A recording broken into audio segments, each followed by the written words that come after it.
नमस्कार साथियों, मेरे YouTube चैनल पर शिक्षा विभाग से संबंधित नवीनतम अपडेट्स पाने के लिए सब्सक्राइब कीजिए, बेल आइकन को प्रेस कीजिए और ऑल नोटिफिकेशन को ऑन करके रखें, जिससे नवीनतम अपडेट्स आपके मोबाइल पर तुरंत मिल सके।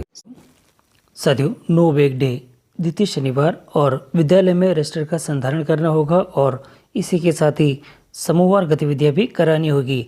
इस बार शनिवार है 12 नवंबर 2022 का और इस बार की थीम है भाषा कौशल विकास और हिंदी। समूहवार गतिविधियाँ कौन कौन सी रहेगी, किस प्रकार से इनको करानी होगी, क्योंकि गतिविधियाँ हैं कक्षा 1 से लगा के 12 तक के विद्यार्थियों हेतु। तो साथियों, नो बैग डे के अंदर द्वितीय शनिवार की जो गतिविधियाँ हैं वे क्या क्या हैं और किस प्रकार से उनको आप रजिस्टर में संधारित करेंगे, इसकी पूरी जानकारी आज के इस वीडियो के अंदर है। तो आप वीडियो को शुरू से अंत तक जरूर देखें और यदि चैनल पर नए हैं तो चैनल को सब्सक्राइब करके रखें, जिससे कि इस प्रकार के जो अपडेट हैं आपको सबसे पहले प्राप्त होते रहे। तो साथियों, शुरू करते हैं आज का वीडियो। साथियों, नो बैग डे यानी बस्ता मुक्त दिवस मासिक मेमो है महानवंबर 2022 का और इस बार है शनिवार, द्वितीय शनिवार 12 नवंबर 2022 है और इस बार की जो हमारी थीम रहने वाली है वह है भाषा कौशल का विकास और ये है हिंदी के अंदर। हमारे जो कक्षा समूह है वह है पहला और इसमें आएगा कक्षा 1 और 2। गतिविधि है वह हमारे पास में ढूंढो तो जाने और उद्देश्य हमारे पास में रहेंगे बच्चों में शब्दावली का विकास करना है और जो क्रियान्वयन रहेगा वह कुछ इस प्रकार से रहने वाला है। साथियों, ब्लैक बोर्ड पर डिब्बे में कुछ अक्षर लिखे, जैसे यहाँ दे रखे, इस प्रकार से आपको अक्षर लिख देने हैं। शिक्षक ऐसे ही अपनी समझ से और अपने अक्षरों से डिब्बे ग्रिड बना सकते हैं। बच्चों को डिब्बे में छिपे हुए शब्दों को ढूंढकर अपनी कॉपी या चार्ट या ज़मीन पर लिखना होगा। जो बच्चे सबसे ज़्यादा शब्द ढूंढेंगे वह इस खेल में विजेता होगा। तो ये बड़ा इंटरेस्टिंग खेल रहेगा बच्चों के लिए। तो आप ये गतिविधि कक्षा 1 और 2 के बच्चों के लिए आप करा सकते हैं। इसी प्रकार जो कक्षा हमारे पास में आएगी 3 से 5 देर की है और हमारा जो ग्रुप है वह प्रवेश और हमारे जो यहाँ जो थीम दे रखी है, नक्शे पर नक्शे हैं और यहाँ दे रखा है उद्देश्य स्थानीय और दिशाओं की समझ का विकास करना है और जो क्रियान्वयन रहेगा वह कुछ इस प्रकार से रहने वाला है। देखिए, क्रियान्वयन में हमारे पास में है बच्चों से कुछ काल्पनिक बातें करें। जैसे बच्चे कल बस स्टॉप पर मैं अमिताभ बच्चन से मिला, उन्होंने कहा कि वह हमारे स्कूल आना चाहते हैं लेकिन उन्हें रास्ता ढूंढने में मुश्किल हो रही है। उन्होंने मुझसे बस स्टॉप से लेकर स्कूल तक का नक्शा मांगा है, क्या तुम्हें नक्शा बनाने में मदद करोगे? तो इस प्रकार से ये जो काल्पनिक है और अब इसमें दे रखा है अब चार्ट या ब्लैक बोर्ड पर बच्चों की सहायता से नक्शा बनाएं। नक्शा बनाते समय बच्चों से बातचीत करते रहें। जैसे सबसे पहले तो हम यहाँ एक बस स्टॉप का चित्र बना लेते हैं। अब आगे क्या करना होगा ये पूछें। बस स्टॉप से आते समय सीधा आते हैं लेकिन कहाँ आते हैं ये पूछे। अब यहाँ से कहाँ मुड़ना होगा और किस हाथ की तरफ मुड़ना है ये पूछे। इत्यादि प्रश्नों के माध्यम से बात करते हुए नक्शा बनाए। जब नक्शा बन जाए तब बच्चों को अपने घर से स्कूल तक के रास्ते का नक्शा बनाने के लिए प्रेरित करें और सभी बच्चे अपने बनाए हुए नक्शे को पूरी कक्षा में दिखाएं और समझाएं। और इसी तरह से आप कक्षा में सर्वश्रेष्ठ नक्शे को चिपका भी सकते हैं।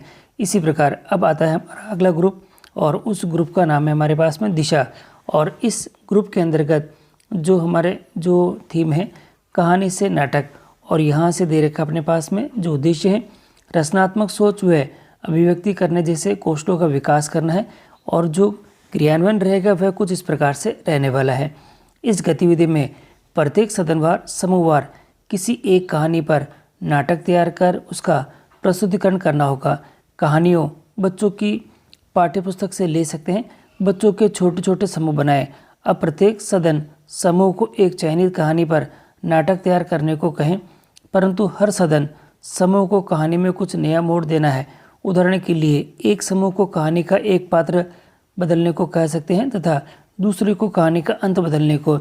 और इस प्रकार से नाटक की तैयारी के लिए 10 से 15 मिनट का समय दे सकते हैं और तैयारी हो जाने के बाद प्रत्येक समूह बारी बारी से नाटक करके दिखाएंगे। बच्चों के प्रदर्शन के अनुसार सबसे अच्छे प्रदर्शन के आधार पर 3 शीर्ष सदनों और समूह का आप चयन कर सकते हैं। साथियों, इसी प्रकार से अगला जो हमारा ग्रुप है वह है क्षितिज और इसके अंदर आती है हमारी कक्षा 9 और 10 और इसी प्रकार से इसके अंदर जो हमारी गतिविधि रहने वाली है यहाँ है मेरी अनोखी टैगलाइन है और यहाँ पे इसी के साथ ही यहाँ देखिएगा जो उद्देश्य है रचनात्मक सोच को बढ़ावा देना है। और यहाँ आपके पास में जो क्रियान्वयन का चयन का प्रकार रहेगा वह कुछ इस प्रकार से है। लिखिए उदाहरण के लिए सिर्फ दाग अच्छे हैं, और यहाँ पे लिखिए कोका कोला ठंडा मतलब कोका कोला। फेविकोल, फेविकोल का जोड़ है टूटेगा नहीं। इस प्रकार प्रत्येक साधन समूह को एक स्थानीय आइटम का नाम दे। उदाहरण के लिए स्थानीय मसाले, खाद्य पदार्थ, स्थानीय पेंटिंग, प्राचीन वस्तुएं और बंधनी कार्य इत्यादि। और इसके साथ ही उन्हें एक आकर्षक टैगलाइन बनानी होगी। एक पोस्टर भी डिजाइन करना होगा। प्रत्येक समूह और कक्षा के सामने अपनी टैगलाइन और पोस्टर को प्रस्तुति देनी होगी। अतः इसमें शिक्षक फीडबैक देंगे और सर्वश्रेष्ठ 2 टैगलाइन का चयन भी इसमें कर सकेंगे। तो इस प्रकार ये रहेगा। इसी प्रकार अगला जो हमारे पास में है उन्नति, जो कि कक्षा 11 और 12 के लिए है। और इसमें गतिविधि है संबंधित जो प्राधिकारी का उपपत्र है, प्राधिकारी को पत्र है, संबंधित प्राधिकारी को पत्र है।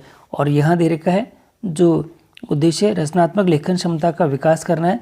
और इस बार जो हम गतिविधि करवाएंगे उसको कराने का जो तरीका रहेगा वह कुछ इस प्रकार से रहेगा।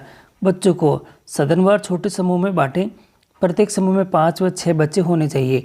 आज की गतिविधि में प्रत्येक समूह को विभिन्न अधिकारियों को एक समस्या पर आधारित पत्र लिखना है, जैसे कि विकलांग बच्चों के लिए शौचालय का निर्माण है, कूड़ा निस्तारण की समस्या है, प्रयोगशाला की अनुपलब्ध है। शिक्षक इन मुद्दों को लिखकर बॉक्स में डाले देते हैं और प्रत्येक समूह से सदन समूह प्रमुख एक एक पर्ची उठाकर मुद्दे को पढ़ेगा और संबंधित विभाग को पत्र लिखेगा। इस प्रकार बच्चों के अंदर रचनात्मक क्षमता का विकास हो सकेगा। तो साथियों इस प्रकार ये जो सभी गतिविधि है मैंने आपको बता दी है। और आप आपके विद्यालय के अंदर जो हमारा 12 नवंबर को जो शनिवार है उस दिन ये गतिविधि करवाना सुनिश्चित करें।